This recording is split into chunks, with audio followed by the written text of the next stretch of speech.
Now when we're going to talk about the thyroid test that can be ordered, you need to keep in mind that the thyroid stimulating hormone, or TSH, blood test is the most accurate test for the thyroid function.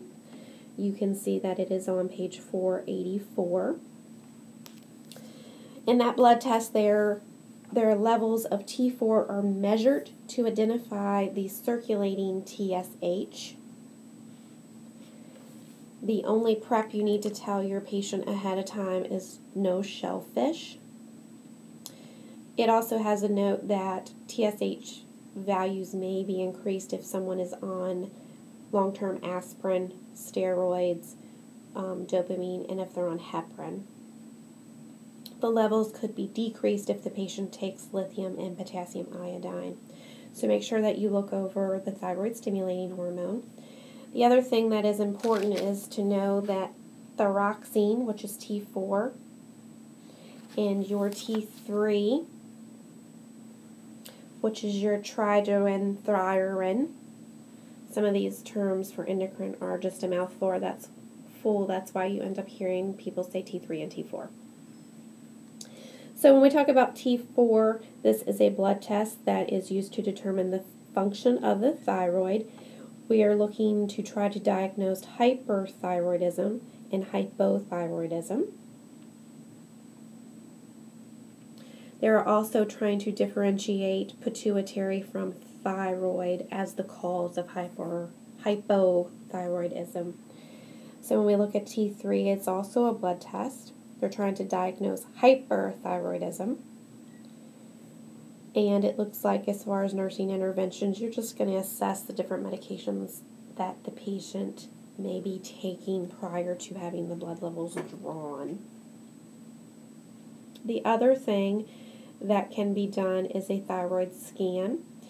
When you are taking a thyroid scan, you're evaluating any thyroid nodules. They do use radioisotopes. They're given orally. A scanner is passed over the thyroid, and then they take a reading of the radiation that is coming from the thyroid gland. A normal thyroid scan, there is what they consider a homogeneous pattern. Benign lesions will appear as a warm spot because remember we're using radiation, so that's an indicator of benign versus malignant.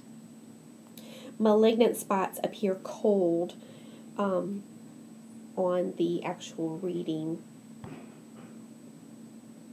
and that's how they react to the radiation. The important thing that you need to know is when they're doing a thyroid scan, they're evaluating the thyroid nodules. You can have a benign thyroid nodule and they don't really do anything. They don't necessarily have to remove it, and you don't have to do any hormone replacement either. So just keep that in mind. So make sure you review thyroid scan, TSH, T3, and T4 for your thyroid diagnostic test. So for another thing that comes out and is always something that you see on boards is Cushing's versus Addison's. So this is the simplest way to break it down. When you have Cushing's disease, you have too much cortisol. If you have Addison's, you don't have enough cortisol. So think of Addison's as I need to add to it. I don't have enough, so I need to add to it. You do need to know that Addison's is more life-threatening because when your cortisol is how our body responds to stress. We all respond to stress differently, but if we do not respond well to stress and we do not have enough cortisol, we start to become stressed out, hypotension. We start to get all those shocky type symptoms, which can eventually lead to coma if we can't balance out those cortisol levels in our body. So keep in mind, Cushing's, too much cortisol. Addison's, not enough. Addison's is more life-threatening. So now we're going to talk about pancreatic studies. And one of the things that you need to know is a fasting blood sugar, which is 70 to 110. One of the other things that can be done is a oral glucose tolerance test. They'll also call it is the OGTT. This is used to diagnose diabetes mellitus if your fasting blood sugar is elevated. If you have a consistent fasting blood sugar of greater than 200, they do not do the oral glucose test. So you do need to review how they do the oral glucose tolerance test, because there is a specific regimen to it, and they look at samples from different time windows, and that's how they take their measurements. So that is on page 487 in your chapter. The other thing they look at is something called a glycohemoglobin. It is also the one that you see listed as your HbA1c. This monitors the effectiveness of diabetes over a 1 to 4 month period.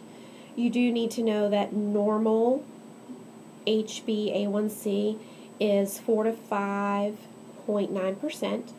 Poorly controlled diabetics are 8%. Well-controlled diabetics are less than 7%. So that is also on your page 487 for you to review as pancreatic studies. I'm going to go ahead and go through the PowerPoint. Some of the things that you guys need to start looking at, especially when we don't have a lot of hands-on assessment techniques for these different systems, is genetic considerations and age-related changes. So for genetic considerations, some of the things that you can consider is obviously a patient who has a family history of diabetes, a patient who has had a history of thyroid disorders, growth problems, women who have had problems with pregnancy in the past, menstruation or menopause, because remember, when we're talking about the endocrine system, remember the hormones that we're looking at in that anterior posterior pituitary. Hashimoto's, that is chronic thyroiditis. You're always checking the age of onset and the gender when we talk about genetics.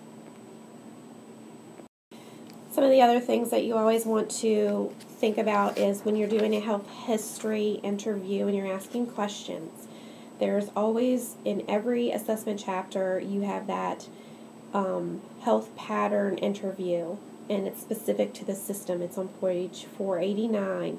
Those are different questions that you would ask in reference to the endocrine system. So for example, if I was doing a nutrition metabolic type question, has your weight changed? We know that with thyroid disease, depending if they're hypo or hyper, they may have an increase in weight or a decrease in weight. So it's important to know. I'm not going to go through the rest of your PowerPoint. It starts with the physical assessment. You guys are responsible for looking over the normal findings versus what would be an abnormal finding. The thing that you are going to focus in on lab, because remember what I said, there's not a lot of hands-on type assessment with endocrine, is you guys are going to assess the thyroid gland on each other. You guys are going to do motor function assessment, which is your deep tendon reflexes. I do have it's actually from your PEDS chapter in the mother-baby book. It's just a better picture of the different areas that you can check deep tendon reflexes, so I will print that out and bring that to you for class. The other thing you guys are going to do is your sensory function assessment. This is where you're testing on both sides of the body. You're testing pain, temperature, vibration, light touch, and stereogenesis. So you guys will do that in lab also. Make sure, we have already talked about it when we talked about fluid and electrolytes in patients having hypocalcemia. There are two assessment techniques, the Trousseau sign and the Chevek's sign, that can be done. So make sure you review those, because they also show up in endocrine when we talk about calcium. One thing I need you to note is where it says skin inspect pigmentation. The first one says hyperpigmentation, Addison's or Cushing's. The other one you need to know, it shouldn't say hyperpigmentation for hypothyroid. It should say hypo. So please change that on your PowerPoint to hypopigmentation.